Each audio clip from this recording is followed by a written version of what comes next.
Amém. Boa noite, tudo bem, queridos? Como é que vocês estão? Tudo na paz? Boa noite.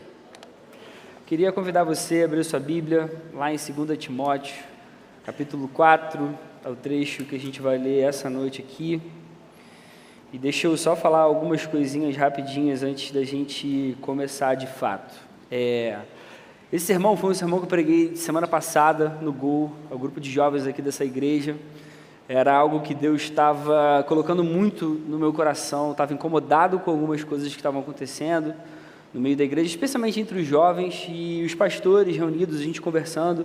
Eles pediram, poxa, prega isso na igreja também, é importante, a gente precisa alinhar algumas coisas a respeito de como a liderança da Oceânica vê algumas questões bíblicas, algumas orientações mesmo, e coisas que a gente tem vivido aqui no nosso meio, em termos da pregação, do ensino. Essa noite não vai ser uma pregação agradável, não vai ser uma pregação gostosa de se ouvir, não vai ser daquelas pregações, sabe, cheias de esperança para o coração. Essas pregações são boas, elas são legais para a nossa vida, então se você puder ficar aqui até o final vai ser bom. A gente espera que o Senhor fale ao seu coração. Tá? A gente espera que ninguém se levante, que ninguém saia desse momento, beleza? Então a gente crê que o Senhor pode falar ao nosso coração. Então eu queria pedir, só antes da gente ler o texto bíblico e iniciar, e até pedir assim para os jovens também que já ouviram, que pudessem orar por mim enquanto isso acontece. Eu estou com o coração um pouquinho apreensivo, né? É uma pregação que a gente não tem muita alegria de fazer, a gente não tem tanto prazer, mas a gente às vezes entende que é necessária para a igreja, tá? Então eu conto assim com a maturidade dos irmãos, com o carinho de todos vocês, e eu quero pedir nesse momento, antes da gente ler o texto, que a gente ore. Queria pedir que você orasse por mim, para que Deus dê toda a clareza necessária, para que Deus fale com a gente, para que Ele fale ao nosso coração. E queria pedir que você orasse por você mesmo, pelo seu próprio coração, para que Deus acerte o que precisa ser acertado, se precisa algo nesse sentido mesmo, que Ele fale com a gente aqui, tudo bem? Então a gente vai fazer um momentinho de silêncio. Queria pedir para você fazer essa oração agora, antes da gente iniciar aqui, tá?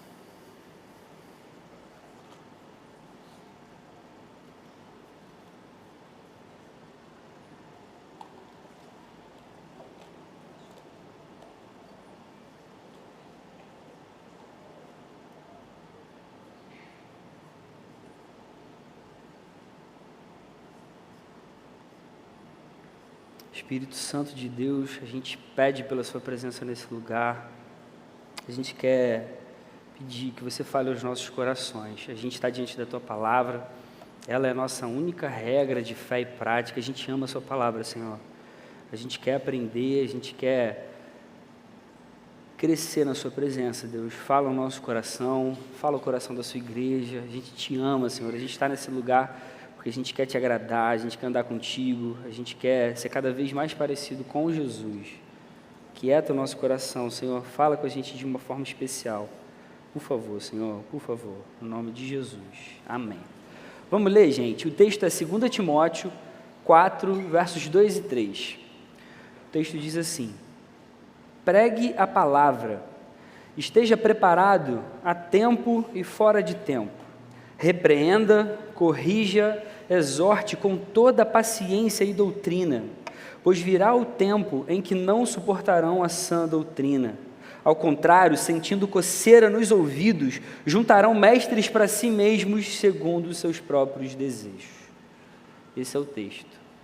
Eu acho que nunca um texto bíblico foi tão necessário para nós, para a Igreja Oceânica, como esse aqui. Algumas semanas atrás aconteceu um fato muito inusitado, muito bizarro aqui no nosso meio. Um jovenzinho que fazia parte, ele não era muito assíduo não, mas ele vinha de vez em quando, e os pastores, pastor Henrique e pastor Macão, chamaram ele para conversar por um certo motivo, por uma certa razão, com todo amor, com todo carinho, como pastores fazem, ou devem fazer. E esse rapaz depois saiu, foi para um jornal, contou um monte de mentira, quis aparecer, ter lá os seus 15 minutos de fama, e falou um monte de coisas a respeito da Igreja Oceânica e dos pastores, coisas mentirosas. Ele quis aparecer, e isso foi muito bizarro. Mas aí, nesse fato todo, muita gente apareceu para criticar a igreja, para falar aquilo que já pensava, mas de repente agora viu uma ótima oportunidade para colocar isso de modo público. Muita gente printou essa reportagem, sem nem saber se isso era verdade ou não, e botou lá na mídia social, lá, tá vendo, Igreja Oceânica, sabia. E muita gente, assim, que a gente já sabe o que pensa a respeito da igreja, a gente já sabe as críticas que fazem, a gente já conhece os pensamentos, muita gente mesmo, de perto da gente, de longe da gente, até de outros países, mas teve muita gente também amorosa, que conhece a gente, que a gente nem precisou explicar nada, que sabe que aquilo foi mentira de fato. A gente ouviu muita coisa nesse tempo. E é triste até que pessoas do nosso meio chegaram a duvidar. Mas essas coisas, infelizmente, acontecem. Teve uma crítica que me chamou muita atenção. Teve uma crítica que me instigou, que foi: a igreja oceânica é muito tóxica mesmo. A igreja oceânica é muito tóxica mesmo. Ela sabia que isso ia acontecer no meio deles. Não que eu tenha ficado mal com essa crítica, de verdade, mas ela me instigou. A gente aqui já está acostumado com crítica, a gente ouve crítica já há muito tempo, muito tempo. Se eu que sou novo já ouvi há muito tempo, porque já sirvo nessa igreja há muito tempo, você imagina os pastores com tanta experiência e tentando ser bíblicos o tempo inteiro. É muito difícil. Muita gente vai dar facada pelas costas, muita gente vai criticar, muita gente vai falar mal, muita gente não vai gostar de algumas coisas aqui do nosso meio.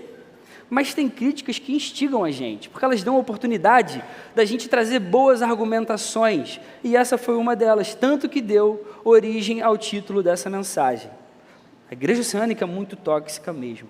Por um tempo eu tentei imaginar o que significa uma igreja tóxica. Isso é um termo, tóxico, que rola muito na geração de jovens atual. Eles falam muito isso, se o relacionamento não está fazendo muito bem para uma pessoa, é porque é um relacionamento tóxico, uma pessoa que sempre quer, enfim, atormentar a vida de outras vezes, chama de uma pessoa tóxica, uma série de coisas nesse sentido. E aí eu fui para a galera do Gol, dos jovens aqui da igreja, pedir ajuda para eles, no grupo de líderes que a gente tem, para eles me ajudarem. O que vocês consideram um relacionamento tóxico? Uma pessoa que é tóxica. E eu recebi várias respostas boas, não vou citar o nome das pessoas que me deram as respostas, mas elas falaram assim, uma líder falou: a primeira coisa que vem na minha mente é quem faz chantagem emocional com as pessoas. O outro líder falou: quando existe dependência emocional, uma parte sempre é ridicularizada, menosprezada, há danos psicológicos como ansiedade, depressão, culpa e insegurança, além da perda de identidade. Um outro líder falou: é quando você priva alguém de fazer certas coisas, de falar com determinadas pessoas e até de ir em determinados lugares. Uma outra líder falou: uma pessoa tóxica é aquela que desgasta emocionalmente a outra.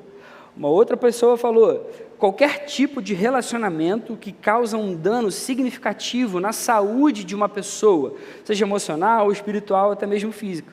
E o último líder escreveu assim: qualquer relacionamento em que se desenvolve a percepção de fraquezas ou dependências. Esses pontos de fraquezas e dependências são usados para oprimir a pessoa de alguma maneira, seja pelo jeito, pelas amizades, pelas opiniões.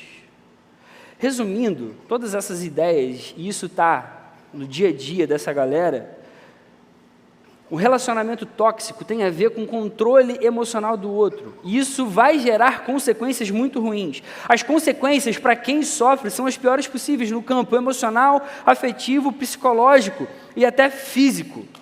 Aí a gente vai trazer todos esses conceitos e essas definições para a igreja. Porque a crítica foi: a igreja oceânica é muito tóxica. Óbvio que pelo fato da igreja ser constituída de pessoas, a igreja não é uma construção, a igreja somos nós, reunidos na presença de Deus. Se a gente estivesse lá na praia juntos, a igreja estaria lá. Se a gente estivesse em qualquer lugar do planeta reunidos para adorar o Senhor, a igreja estaria ali. A igreja é constituída por pessoas, isso significaria que, se a oceânica fosse tóxica, tóxicos seriam os relacionamentos entre os membros daqui, ou entre os pastores e os membros da igreja. Usando essas mesmas definições que essa galera considera como tóxicos, seria dizer que a igreja seria uma controladora má das pessoas, seria uma manipuladora. É como se a igreja, por meio dos seus pastores e líderes, fizesse chantagem emocional com as pessoas. É como se a igreja ridicularizasse as pessoas. É como se a igreja menosprezasse, colocasse para baixo, oprimisse. E, consequente a isso geraria efeitos nocivos aos membros, como insegurança, tristeza, ansiedade, depressão, culpa, perda da identidade. Isso é muito forte. Como alguém faz um comentário desse a respeito de uma igreja, sem conhecer o contexto, sem conhecer os pastores, sem saber como as coisas aqui funcionam? Simplesmente joga. Vou falar uma coisa para vocês. É muito provável que a cultura atual, o mundo em que a gente vive, realmente considere uma igreja bíblica como sendo uma igreja tóxica. É muito provável. Mas a gente não tem que ouvir o que a cultura tem a dizer sobre a igreja. É a palavra de Deus, é a Bíblia Sagrada que vai ensinar para a gente sobre como a igreja deve ser, sobre como os seus membros precisam se comportar entre si, ou sobre como os seus pastores devem atuar. É a palavra de Deus que vai ensinar sobre isso para cada um de nós, não a cultura em que a gente vive. E um dos textos que vai ajudar muito a gente nessa questão é esse que a gente acabou de ler, de 2 Timóteo, capítulo 4. Paulo aqui, ele está exortando o jovem pastor Timóteo a permanecer firme no Evangelho. Essa carta de 2 Timóteo foi a última carta, pelo que se tem notícia, que Paulo escreveu. Timóteo tinha sido enviado por Paulo para ser o pastor da igreja de Éfeso. A igreja de Éfeso foi uma igreja que começou de uma forma incrível. Eles viveram um avivamento maravilhoso. Você pode ler isso lá em Atos 19. Foi quando a igreja foi plantada, quando Paulo e seus companheiros pregaram o evangelho ali. Eles passaram por algo extraordinário. Aquelas pessoas se converteram ao verdadeiro evangelho. Mas com o tempo, infelizmente, falsos mestres, falsos ensinos foram entrando na igreja. E, obviamente, isso precisava ser combatido. Então, no meio desse conteúdo, dessas cartas de Paulo a Timóteo, que agora pastoreava essa igreja, a gente vai encontrar essa exortação do apóstolo ao seu pupilo amado. Pregue a palavra. Pregue a palavra, esteja sempre preparado, repreenda, corrija, exorte com toda a paciência e doutrina, ainda que você seja jovem, pois vai vir um tempo muito difícil, Timóteo. Vai chegar um tempo em que não vão suportar a sã doutrina. As pessoas não vão querer ouvir falar disso. Eu queria falar aqui algumas coisas antes da gente entrar nas considerações. Primeiro, Paulo aqui, ele não está fazendo uma profecia sobre o futuro, simplesmente, vai chegar um tempo que vai ser muito difícil, quando esse tempo chegar, olha, as pessoas vão sentir coceiras nos ouvidos, elas não vão querer ouvir a sã doutrina, isso vai ser terrível. Não é isso que ele está querendo dizer. Em todas as eras, em todos os lugares, vão existir pessoas assim, que não vão suportar a sã doutrina, que vão preferir mestres para si mesmos, que falem coisas agradáveis aos ouvidos, ainda que não venham de Deus. Em todos os tempos vão existir pessoas assim. O que Paulo está dizendo aqui é: isso é inevitável, Timóteo, isso vai acontecer em algum momento. Quando isso acontecer, fica firme, não muda o conteúdo da tua mensagem, não mude o conteúdo do evangelho que te foi confiado, continue pregando a verdade, não mude o conteúdo do verdadeiro evangelho para atender às vontades das pessoas. Não é para isso que a gente foi chamado, não é para isso que você foi chamado, Timóteo. A outra coisa que eu preciso destacar, Paulo aqui está enfatizando a sã doutrina. O que é a sã doutrina? Ele mesmo vai dizer na primeira carta, 1 Timóteo 1,11. Ele diz: esta sã doutrina se vê no glorioso Evangelho, o Evangelho do Deus bendito. Sã doutrina é o Evangelho, mas obviamente o Evangelho não é uma informação isolada. Não é uma única afirmação, uma única frase e acabou, só isso é o Evangelho. O Evangelho, é provável que você já saiba disso, traz desdobramentos inevitáveis para a vida cristã e para a vida cotidiana. Se nós fomos salvos por esse Evangelho, se nós fomos transformados por esse Evangelho, a nossa vida vai ser diferente lá fora. É óbvio, o Evangelho muda a gente por inteiro, em todos os aspectos, em todas as áreas, em todas as relações que a gente possa ter. então vão existir óbvios ensinamentos que são consequência do Evangelho.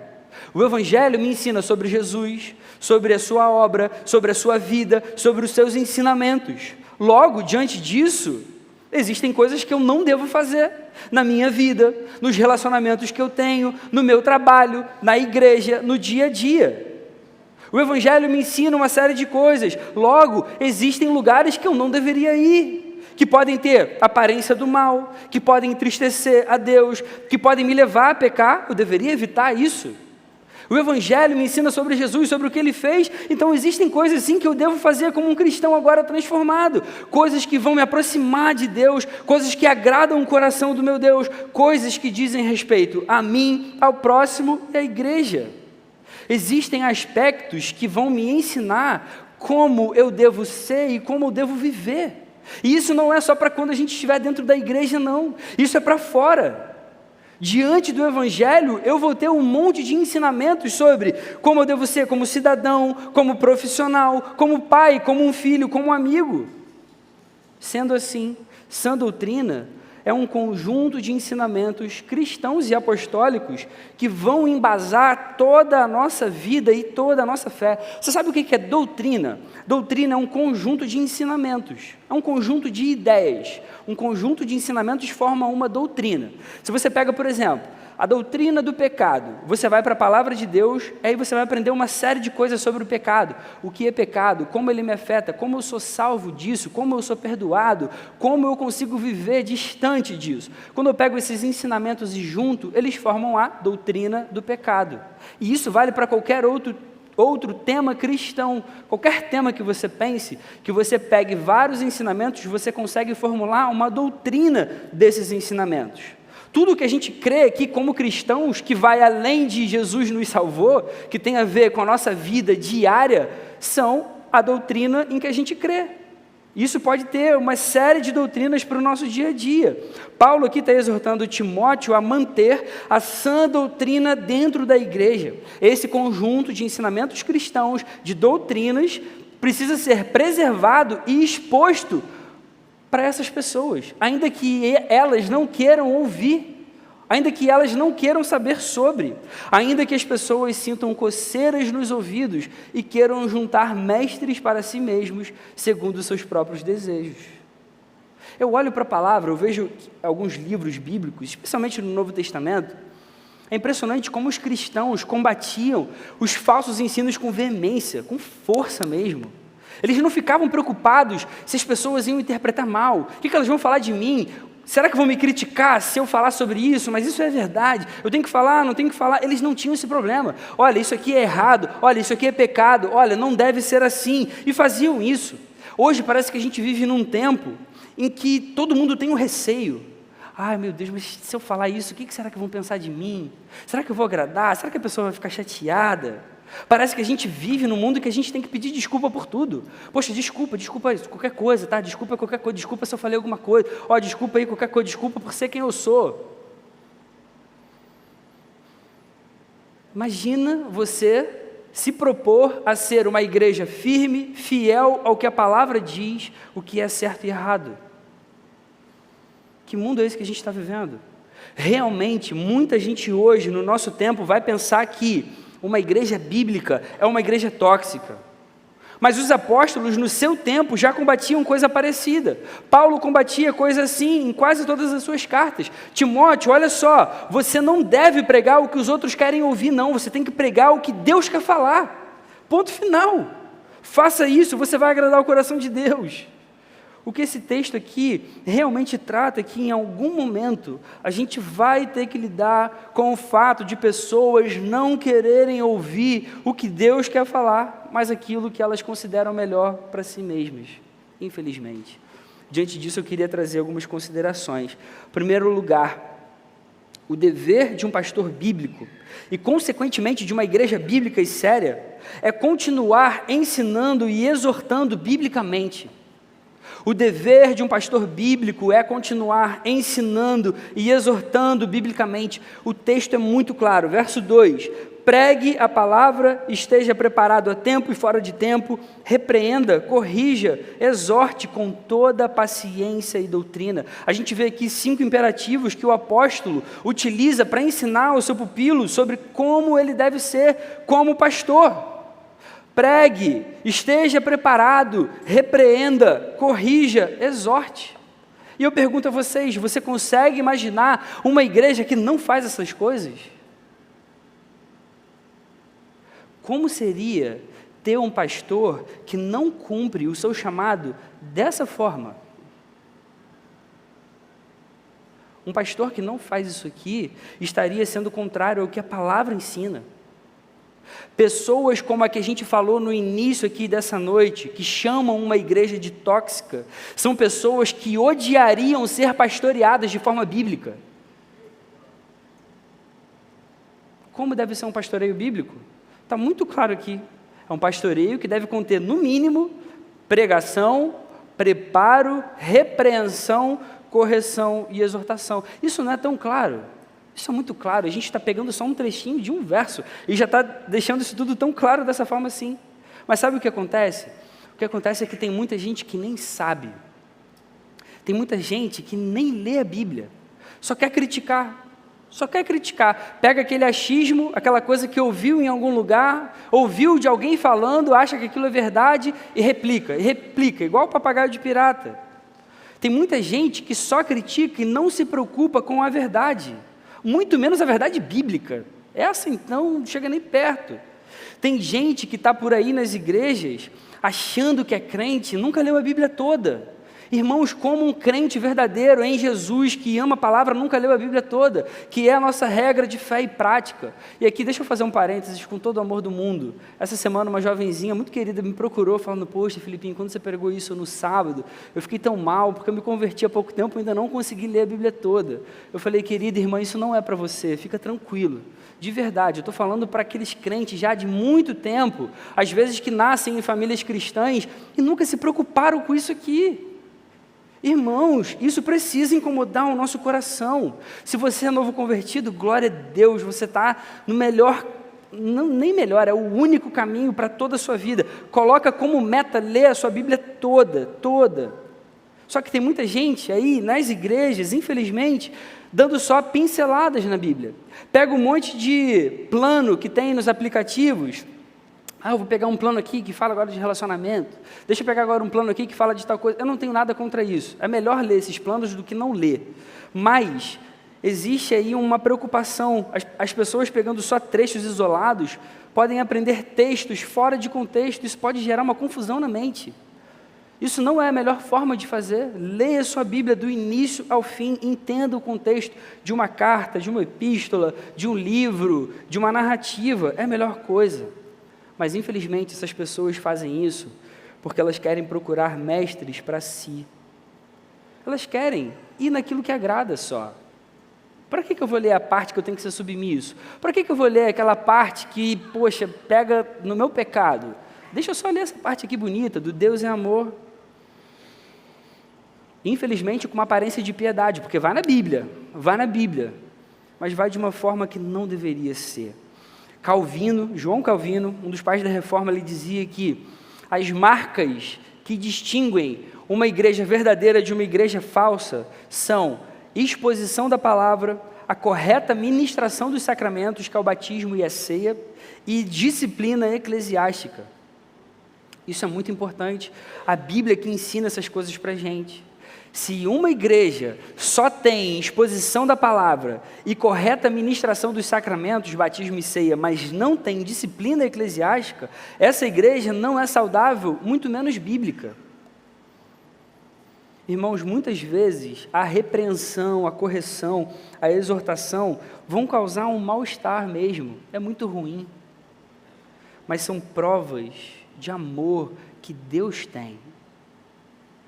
É o Senhor que está ensinando isso aqui, para mim, para cada um dos meus irmãos aqui e para essa igreja.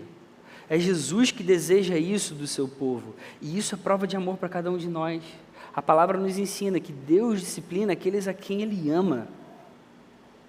Uma igreja bíblica precisa desses elementos. Um pastor sério, um pastor bíblico, que está mais preocupado com o Senhor do que com as pessoas, ele vai se esforçar para manter essas marcas na igreja de Cristo. Pregação, preparo, repreensão, correção e exortação.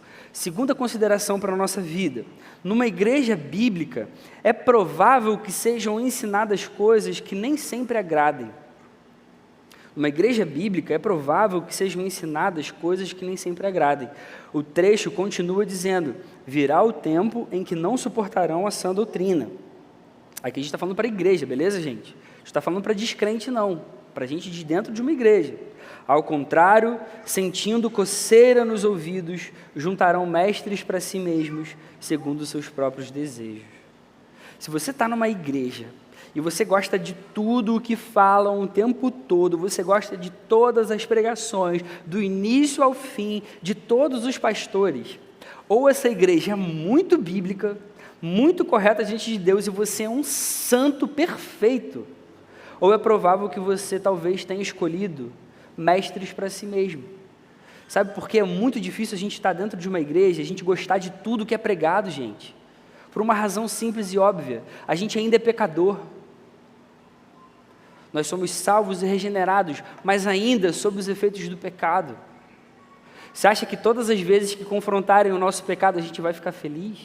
Você acha que as vezes que chegarem aqui e apertarem o nosso calo naquilo que a gente está falhando com o Senhor, e por amor, tá? Não por legalismo, mas por amor, você acha que isso vai deixar a gente agradado? Mas sabe o que a palavra vai ensinar para cada um de nós? As igrejas não devem existir para agradar os homens, mas a Deus. Igrejas bíblicas existem para agradar a Deus antes de qualquer outra coisa. Numa igreja bíblica de verdade, nem sempre a gente vai ouvir tudo o que a gente quer. A gente ainda, infelizmente, é pecador. A gente ainda luta contra o nosso egoísmo, contra as nossas maldades, contra os nossos pensamentos horrorosos. Se você nunca é confrontado ou desafiado, vale a pena ir um alerta. Será que você está ouvindo todas as mensagens de verdade? Ou, se você se sente às vezes desafiado, confrontado, mas você não gosta disso, você não gosta desses momentos, pode ser que o seu conceito de igreja esteja equivocado, esteja errado. Gente imatura é que age assim: o pastor falou um negócio que eu não gostei. Esse pastor quando prega eu não gosto. Eu me sinto ofendido, aquilo que ele falou me ofendeu muito. Isso é coisa de gente imatura. Gente madura entende que nem sempre vai ser agradada. Aquilo que a gente deseja, mesmo sendo salvo, mesmo sendo regenerado, nem sempre é o que a palavra deseja para nós, e consequentemente a vontade de Deus para nós. Nós ainda somos pecadores. Mas, queridos, falando aqui do lado dos pastores, importa agradar a Deus e não aos homens. A gente aqui não está preocupado se você vai ouvir a mensagem e vai sair daqui adorando. A gente não fica preocupado assim: meu Deus, deixa eu pensar aqui numa palavra que o pessoal vai amar. O pessoal depois vai me elogiar pra caramba, vai comentar, vai vir me abraçar falando que amou a mensagem. A gente não está preocupado com isso, de verdade. A gente ama os irmãos, a gente quer caminhar junto, a gente quer amar de verdade, a gente entende o nosso chamado como pastor aqui nesse lugar. Mas a gente quer muito antes agradar o Senhor. Nosso maior medo, nosso maior temor é: Senhor, é isso que você quer que a sua igreja ouça? Senhor, eu estou indo pelo caminho certo, é isso mesmo que você quer falar? Senhor, por favor, me mostra. Quantas vezes a gente se reúne, discute o que a gente vai pregar, o que a gente vai falar, o que a igreja vai ouvir? O que a gente mais quer é agradar o Senhor, irmãos. E isso é maravilhoso. Isso é maravilhoso.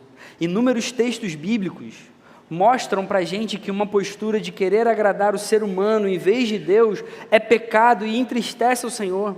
O apóstolo Paulo, escrevendo aos Gálatas, ele diz, Gálatas 1:10, acaso busco eu agora a aprovação dos homens ou de Deus? Se eu ainda estivesse procurando agradar a homens, eu não seria servo de Cristo. O evangelista João, falando a respeito de alguns judeus que creram em Jesus, mas foram medrosos, diz, João 12:42, Muitos líderes dos judeus creram nele, creram em Jesus, creram na sua mensagem, mas por causa dos fariseus não confessavam a sua fé com medo de serem expulsos da sinagoga, pois preferiam a aprovação dos homens do que a aprovação de Deus. Irmãos, isso deveria gerar um temor gigantesco no nosso coração. Preferir a aprovação dos homens do que é de Deus. Se importar mais com a aprovação dos homens do que com a de Deus é algo abominável.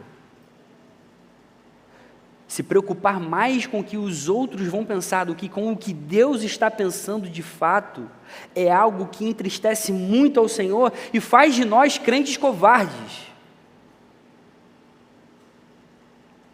A gente não tem que ser maneiro, a gente não tem que ser legal, a gente não tem que agradar a todo mundo, a gente tem que ser verdadeiro, a gente tem que ser bíblico, a gente tem que amar o Senhor. Esse é o nosso maior medo, esse é o nosso maior temor. A palavra de Deus é o que mais importa para a gente, ou deveria ser. Pregar a sã doutrina, como a palavra ensina, não é apenas falar algumas verdades maravilhosas aqui, que são maravilhosas mesmo, e elas têm o seu lugar na nossa vida. Jesus morreu e ressuscitou, isso é maravilhoso, isso é verdade. Jesus entregou a sua vida por amor a cada um de nós. Deus é amor, isso é maravilhoso e é verdade. Mas nós precisamos ir além. Pregar a sã doutrina é também mostrar para a igreja os desdobramentos dessas verdades, é mostrar para a igreja como aplicar isso na minha vida cotidiana, porque amanhã eu vou acordar e vou para o meu trabalho, e vou estar de cara lá com pessoas que não conhecem o Senhor, e vou precisar me posicionar, e vou precisar agir como um cristão que foi transformado por esse evangelho. Isso significa na prática que um pastor não apenas pode, como deve pregar também sobre política, por exemplo. O evangelho, irmãos, isso é óbvio, ele traz sim desdobramentos na política. Quais ideologias são contrárias ao evangelho e são muito caras a nós?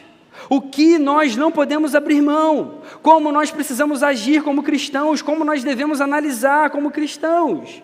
Se você discorda de algum ponto, de algum pastor que vem aqui com temor e prega para a igreja, e está se importando muito mais com o Senhor do que com os homens, isso não significa que esse pastor que você está discordando não esteja sendo bíblico. Não significa. Inclusive aqui um parênteses, algumas pessoas naquelas ministrações que foram feitas sobre política aqui na igreja, comentaram, essas pregações não foram bíblicas não foram bíblicas. Aí aqui uma explicação técnica. Aqui na Igreja Oceânica, a gente prega uma pregação que é chamada de expositiva. A gente expõe o texto bíblico, mostra alguns contextos históricos, literários, algumas coisas que são importantes com relação ao texto, traz lições e no final aplicações. É como a gente faz sempre. Mas existem também pregações que são temáticas. A gente pega um tema específico e traz embasamento bíblico para explicar sobre esses temas. Essas pregações também são bíblicas. Elas não deixam de ser bíblicas só porque você não concorda. Aí hoje o jovenzinho está discordando lá do pastor. Aí ele age com arrogância, ele age com prepotência, ele age com falta de respeito, porque ele acha que sobre política ele sabe muito mais do que o pastor que vem aqui e prega. Aí eu digo para vocês, isso é só um pulo, para daqui a pouco ele está discordando de vários outros assuntos também, que são polêmicos, que são complicados, que são complexos, da mesma forma. Daqui a pouco vai estar discordando sobre homossexualismo e sexualidade, daqui a pouco vai estar discordando sobre percepção de gênero, daqui a pouco vai estar discordando sobre pautas sociais e por aí vai. Infelizmente, a gente vive num tempo em que as pessoas consideram muito a própria opinião. Eu preciso falar o que eu penso, eu preciso colocar a forma como eu acredito, isso que está sendo dito, ou o assunto do momento.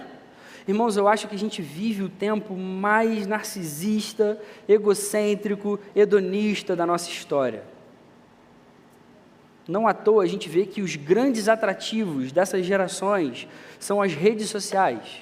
É Instagram, é Twitter, é Facebook, é TikTok e todos os outros que vão vir por aí. Todos esses eu mostro quem eu sou, todos esses eu preciso ficar postando, eu preciso falar do meu cotidiano, da minha vida, não que isso seja pecado em si, não é isso que eu estou falando, eu só estou querendo defender esse ponto. a gente acaba se tornando muito narcisista, muito preocupado com o que eu falo, com o que eu penso. Será que vão me dar like? Será que vão gostar? Será que vão comentar? Será que essa foto vai bombar? Será que esse comentário as pessoas vão vir e vão me elogiar?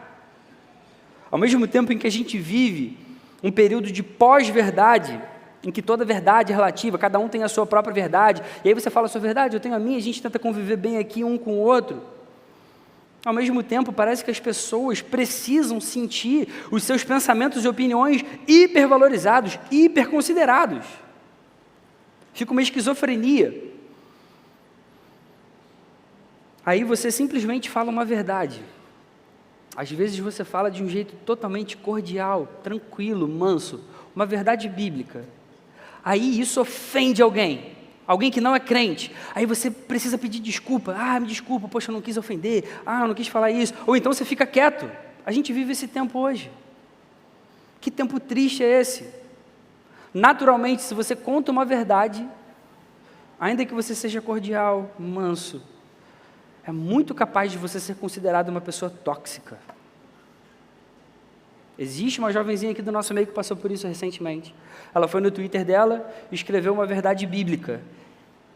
Milhares de amigos, milhares eu estou exagerando, mas muitos amigos vieram falando, deixando de te seguir, nossa, você é ridículo, eu não sabia que você era dessas e tal, e daí para baixo, xingando mesmo. Não dá nem para falar daqui da frente. Isso acontece. A consequência inevitável é que hoje a gente está num tempo em que muitos não suportam mais a sã doutrina. Ao contrário, sentindo coceiras nos ouvidos, juntam mestres para si mesmos, segundo os seus próprios desejos. Sabe quais são os mestres de hoje? São os professores da faculdade. Eles falam algo, ele sabe muito mais do que o meu pastor, óbvio.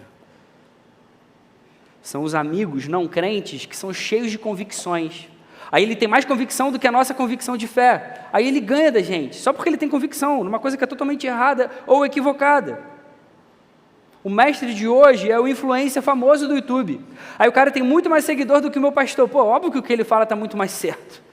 Quem são esses pastores para falar alguma coisa?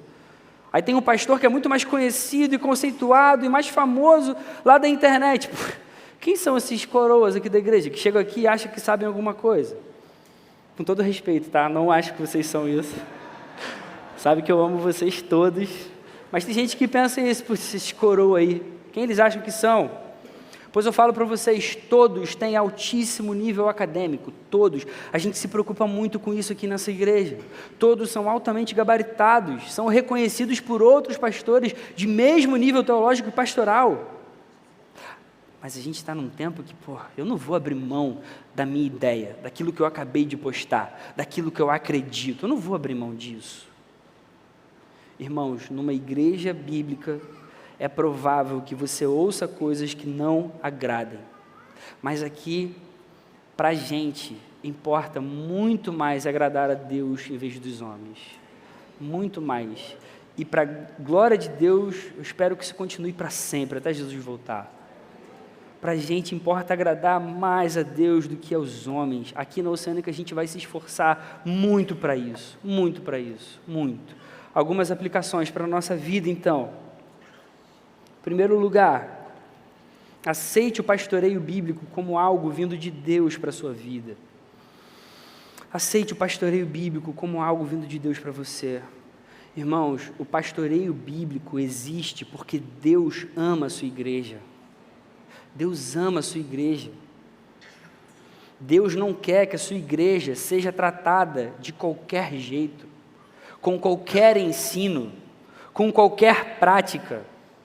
Ele não quer que a sua igreja seja um lugar onde o seu povo amado é ferido por causa de negligência de pastores que não pregam a palavra com verdade. A Bíblia ensina de uma forma muito clara como deve ser o pastoreio. Envolve ensino verdadeiro e envolve submissão à autoridade das Escrituras. Isso não vale só para membro, não vale para os pastores. Da mesma forma, todos nós estamos debaixo da autoridade da Escritura Sagrada. Aqui na Oceânica, a gente não está brincando de igreja, não. gente não está brincando de ser pastor, não. A gente não está brincando com a vida de ninguém. A gente leva isso aqui muito a sério. A gente sabe que a gente vai prestar contas a Deus sobre a vida de cada um que está sob os nossos cuidados. Se você quer caminhar aqui com a gente, saiba que a gente vai se importar sim com a sua vida. Saiba que a gente vai querer saber sobre você. A gente vai perguntar para o seu supervisor, para o seu líder de célula, como está a sua vida. Pode até acontecer de haver disciplina em alguns momentos, mas tenha certeza que isso sempre vai acontecer com amor, com cuidado e com zelo, como sempre foi. As pessoas querem rotular a igreja como tóxica, mas elas não pensam que elas podem facilmente ser ovelhas tóxicas também e destruir a vida do seu pastor. Segunda aplicação para a nossa vida: reflita seriamente se você tem buscado mestres para si mesmo. Reflita seriamente se você tem buscado mestres para si mesmo. Irmãos, vale muito a pena essa reflexão. Se por um lado nós pastores não devemos fugir da sã doutrina para agradar as pessoas em vez de Deus, por outro, cada membro tem também um dever bíblico de ser fiel, de ser submisso e de ser agradável diante de um pastoreio bíblico. Isso é bom para a igreja de Cristo, e isso é agradável aos líderes que foram chamados por Deus. A palavra mesmo ensina, Hebreus 13:17. Obedeçam aos seus líderes e submetam-se à autoridade deles. Eles cuidam de vocês como quem deve prestar contas. Obedeçam-lhes para que o trabalho deles seja uma alegria e não um peso, pois isso não seria proveitoso para vocês. Eu vou dar uma ilustração para você entender como que o peso na vida de um pastor não é proveitoso para a vida de um membro querido. Por exemplo, eu sou o pastor aqui dos jovens. Nesse período conturbado que a gente viveu, antes das eleições, perto das eleições ali, eu fiquei muito chateado com algumas coisas, para não dizer outras palavras aqui. Fiquei irado mesmo. Eu precisei desmarcar gabinetes. Irmãos que provavelmente precisariam, irmãos que talvez precisassem abrir o coração, precisassem de um conselho bíblico vindo de Deus, irmãos que talvez precisassem ali chorar com alguém. Não aconteceu, porque o pastor estava mal. É isso que acontece. Quando é peso para a liderança da igreja, isso não é proveitoso para a igreja. Todo mundo sofre. Se você realmente não tem se sentido pastoreado aqui na Igreja Oceânica, ou se você realmente acha que os pastores têm falhado com a integridade da palavra, irmão querido, irmã querida, fique à vontade diante de Deus para procurar uma outra igreja que você possa ser bênção lá. De verdade, ninguém é obrigado a caminhar aqui com a gente. Ninguém. E talvez isso até seja melhor para a sua vida, seja um peso a menos para você. Mas agora, certifique-se de que isso é algo que você orou, que você refletiu honestamente, que você analisou com carinho, que você discutiu com base na palavra, sendo cordial com seus pastores. Se você só ficou chateado, sem razão bíblica para isso, pode ser que você já tenha escolhido mestres para si. Terceira aplicação para a nossa vida. Saiba que discordar da liderança da igreja, aí eu falo especificamente dos pastores e do conselho, naquilo em que ela estiver sendo bíblica, é rebeldia e pecado. Discordar da liderança da igreja naquilo em que ela estiver sendo bíblica é rebeldia e pecado, irmãos, independente do tema. O pastor falou sobre política e eu não aceito que um pastor fale sobre política. Eu discordei.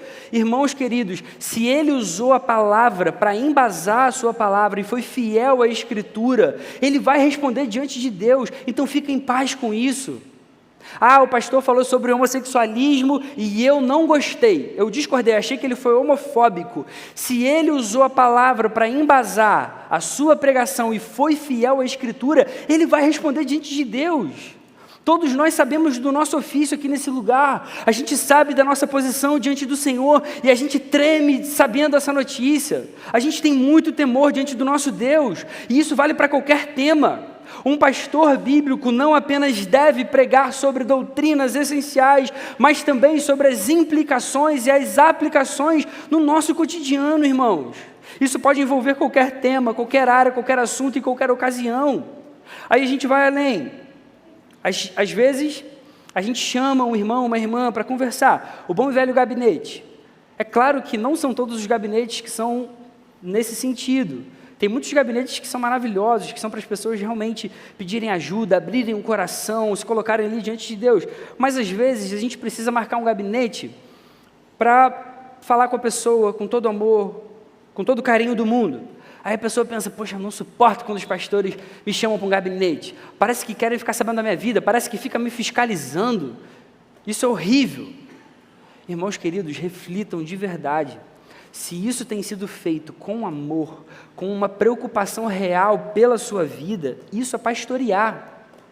Isso é pastorear. Então, um conselho que vai te fazer muito bem, ouça e se submeta para o seu bem, para que Deus o abençoe. É o Senhor quem ensina todas essas coisas para a gente. Isso não é invenção dos pastores cascudos da Oceânica, não. Se eu pudesse, eu não faria nenhum desses gabinetes, são os piores que existem. Mais uma vez, fica aqui o alerta com muito temor e com muito carinho. Se você estiver aqui no nosso meio e discorda do pastoreio que é realizado nessa igreja, irmão querido, procure uma outra igreja local para que você seja bênção lá, para que essa igreja não seja mais um peso sobre a sua vida, mas seja honesto o suficiente para analisar se essa postura não tem sido a de quem procura mestres para si. Se você não quer ser pastoreado, seja coerente, procure uma igreja em que ninguém vai se importar com você. Tem várias igrejas assim hoje. Tem várias igrejas que você pode fazer o que você quiser, o pastor nunca vai saber, ele não vai saber nem o seu nome. Isso acontece muito. Agora, ficar com a gente aqui, caminhar com a gente aqui, e discordar só por discordar, é rebeldia diante de Deus. E rebeldia é como o pecado da feitiçaria, é arrogância, a arrogância como idolatria. 1 Samuel 15, 23. Aí o pastor se coloca diante do Senhor, se prepara, são horas, dias de preparo para uma mensagem vinda do Senhor. A gente ora, jejua, prepara um sermão bíblico, aí a gente vem aqui para esse púlpito cheio de temor diante do Senhor, e aí a gente prega algo que você não gosta. Irmãos queridos, você não deveria ter uma postura de se levantar e sair. Você não deveria ter uma postura de postar no Twitter o quanto você está discordando da pregação que está sendo feita aqui. Você não deveria ter uma postura de provocação só para deixar claro o quanto você discorda do pastor dessa igreja. Isso é rebeldia, isso é pecado, além de ser totalmente desrespeitoso, imaturo e infantil.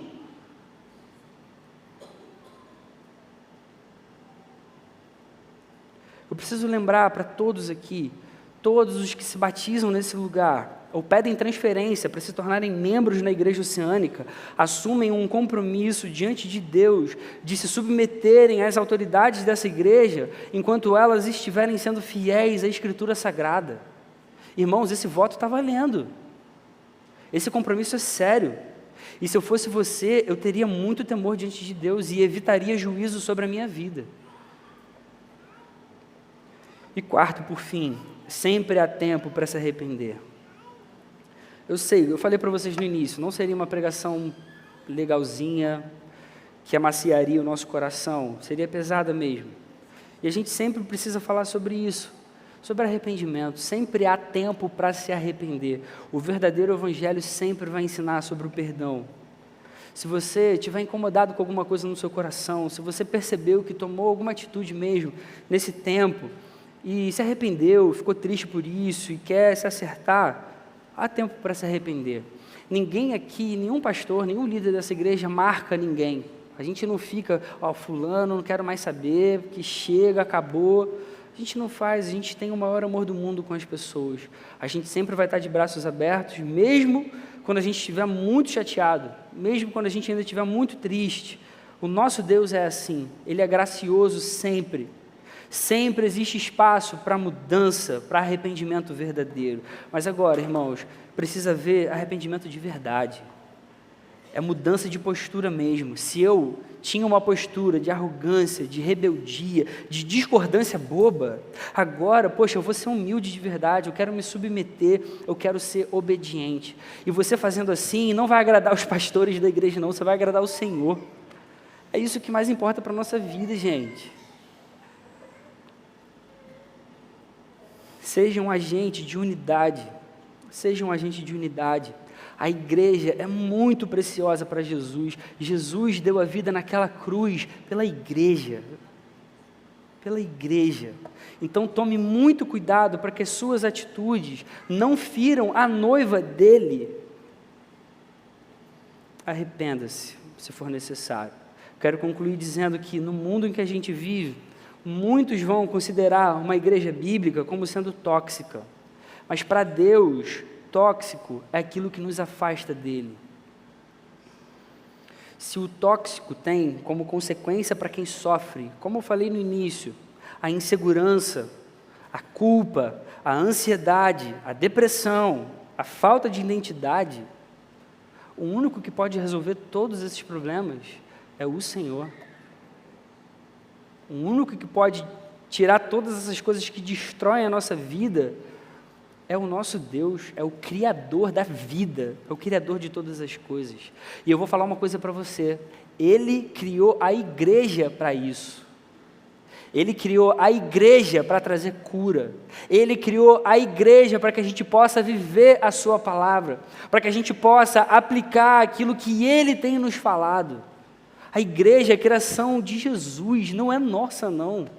A igreja não é uma criação social, porque vai fazer bem para as pessoas, não, irmãos. A igreja é uma criação do Deus da igreja. E Ele deu para a igreja autoridade e orientações por meio da liderança pastoral. E vocês podem ter certeza que a gente treme diante dessa informação. A gente tem muito temor diante do nosso Deus. Então, irmãos queridos, recebam isso como bênção. Alegrem-se por pertencerem a um lugar assim. Isso tem sido cada vez mais raro. O lugar em que as pessoas se importam. O lugar em que as pessoas querem agradar mais ao Senhor do que as pessoas.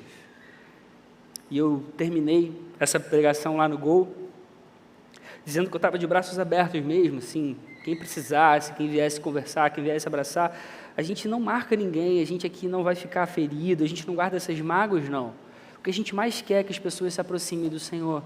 E está valendo isso aqui hoje também. A gente fez isso no primeiro culto.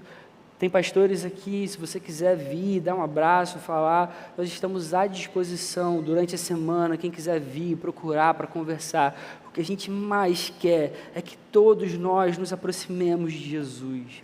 É agradar o coração do nosso Deus. Esse é o nosso único temor. É o nosso único temor. Senhor, muito obrigado pela Tua palavra, Senhor. Apesar dela às vezes confrontar a gente, apesar de a gente às vezes ter que lidar com coisas que a gente não gostaria, a gente sabe que isso agrada ao Senhor. Muitas vezes a gente precisa de cura, muitas vezes a gente precisa do Seu toque, Senhor. Muitas vezes a gente precisa ser confrontado mesmo. Então trata o nosso coração. O que a gente mais quer é ser uma igreja bíblica, Senhor, uma igreja que honra o Teu nome, uma igreja que Te agrada acima de todas as coisas. Senhor, o nosso maior temor é a gente Te desagradar por algum motivo, Deus. Nosso maior medo é a Sua presença sair desse lugar. Senhor, quebranta os nossos corações, traz arrependimento verdadeiro e continua conduzindo a Sua igreja para a Sua glória, Senhor, no nome de Jesus. Amém.